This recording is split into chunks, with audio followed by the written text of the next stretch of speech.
Hey everyone, Wayne Fox here. Video today about the Camlink 4K. Now recently I was in St. George doing a video introduction down there for this video up here that I did recently, and I realized what a pain it was to work with SD cards. It's just so much nicer to take the HDMI out of your camera right into your laptop or your desktop computer. And after I did that, I thought, I really should have a Camlink 4K in my bag, so when I'm traveling and I decide to do a quick little video, it'd be a lot easier to do. So I jumped on Amazon, ordered one, and came a few days later, started messing with it, and I was having trouble.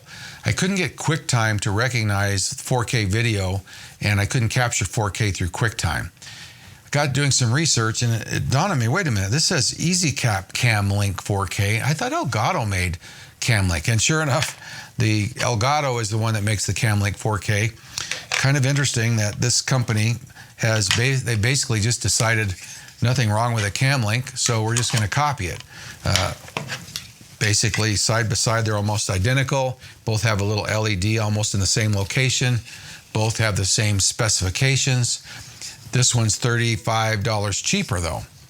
Now the Camlink hasn't been updated for at least 6 years. I think it came out 6 years ago.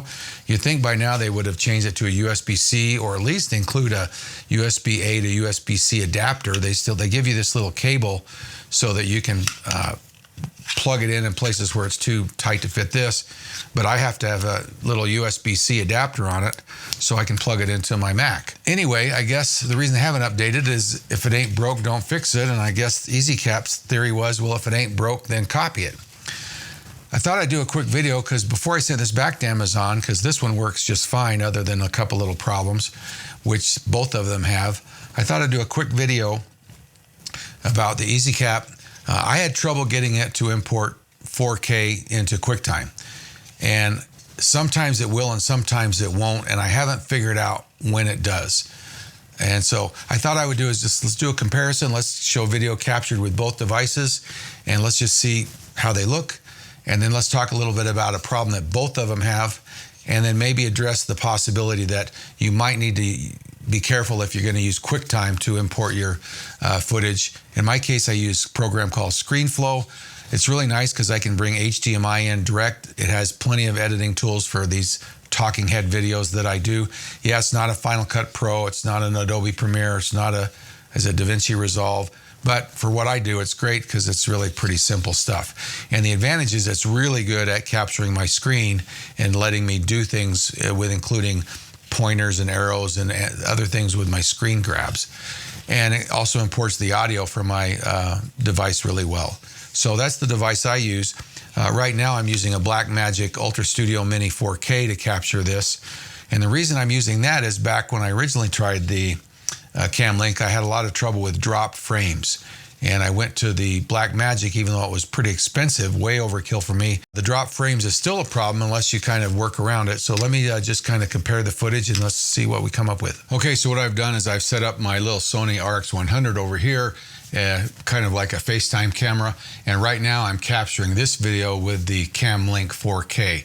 Now, one thing I'm gonna do is I'm gonna move my hand back and forth, and then we're going to take this section of video and we're going to just play this frame at a time to show you that I'm not dropping any frames. So what I'm doing now is I'm going frame by frame. Now what happens when you drop a frame is that the software will just duplicate the previous frame. And so if you're having dropped frames, every once in a while you'll tell that you've got the exact same frame. As you can see as I move through this clip here, there's no frames that are duplicated, so I'm not dropping any frames with this Camlink 4K. Let's switch over to the Ezcap version and check it out. Okay, so now I've got the Ezcap Camlink 4K hooked up, recording this piece of video. What I'm going to do in a minute is I'm going to take this beginning of this video and put it side by side with the Elgato one so we can see that I don't think there's really any quality differences at all. And here again, we're going to move our hand back and forth and just see if the the Ezcap is dropping any frames, and we'll check that out as well. So here you can see the two side by side. The left is the Ezcap, the right is the Elgato.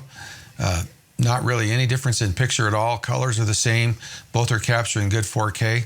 Let's just see if the Ezcap is dropping any frames. And here we have the Ezcap. Let's just go frame by frame. You can see that I'm not duplicating any frames every time the hand's moving, so the Ezcap is also not dropping any frames. Let's talk about the time that both devices will drop frames real quick. So what I found, and the reason I had trouble with like just little tiny bits of jerkiness, and I found that if I don't plug the Ezcap or the Elgato device directly into my MacBook Pro, if I instead plug it into a hub, I seem to be dropping frames. Let me just kind of show you how I can tell that. All right, now you notice now that, right, for example, right there, there's a frame. Those two frames are the same. You can't see me pushing the keyboard, but every time you see it stop, it's because there's a frame that's been duplicated. I'm pushing the keyboard pretty consistent right now, and as you can see, about every third or fourth frame is being dropped. Now what I've done different is that I've plugged the Camlink 4K into my CalDigit TS4 Plus hub rather than directly into my Mac. I've also got another hub, just a straight USB 3.1 or whatever hub. And whenever I don't plug the Camlink, either device, if I don't plug them directly into my Mac, I'll have trouble. With the Ezcap, it's even worse because I can't even record 4K if I go through a hub. It'll just drop down to 2K, and if I try to force it to capture 4K, my software gives me an error. So I think the problem with the Ezcap is QuickTime still is weird. Sometimes it will and sometimes it won't. But the bottom line is both of these devices are going to require you to plug directly into a port on your Mac, I think, to get reliable input. I did test it with the other USB hub I have, and I would drop its frames. And of course, if I go to 2K instead of 4K, I seem to drop fewer frames. So somehow I'm losing the ability to transmit the data through those external devices. Okay, let's just pop over into QuickTime real quick, and we're going to do a new movie recording. Right now, I've got my Camlink, the Ezcap Camlink set up, and I'm recording my FaceTime camera with it, or from the face view with it. And as you can see, I don't have a 4K image. If I actually record this movie real quick, and let's stop recording, we'll do an info. And as you can see, this is a 1920 by 1080 movie, so this is only recording in 2K.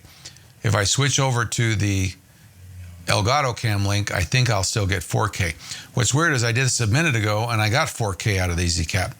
I don't know what the difference was other than I was trying to record 4K in ScreenFlow and maybe something that triggered, but I don't know how to reliably get the Ezcap to do 4K within QuickTime. It works most of the time. It doesn't work. It's only worked once. Most of the time I only get 2K and I can't get around it. Let's just switch to the Elgato. Okay, now we've got the Elgato hooked up. Let's just do a new movie recording with the Elgato. And as you can see, this time I'm capturing 4K. Let's go ahead and capture this. It's a little bigger screen. And if we show info on that, you can see that the Elgato is giving me a 4K capture within QuickTime. So that's kind of sums it up. I think everything's fine with both of them. If you don't need to capture using QuickTime, then probably the Ezcap will be fine. I've used it with OBS. I've used it with my program. I would imagine most programs seem to handle it okay. If you get it, test it out really quick with your software to make sure that it doesn't have a problem. But if you need QuickTime capture, then you probably should pay the extra and get the Elgato because it's more reliable with QuickTime. I've never really had a problem with it not wanting to capture the full 4K. Well, that's it for the video. I'll put a link to both of those down in the description below. Appreciate those that use my link to buy little odds and ends. Helps me out. If you like the video or like any of my videos, please make sure you hit the like button down there and maybe subscribe to the channel. Hey, thanks for watching. See ya.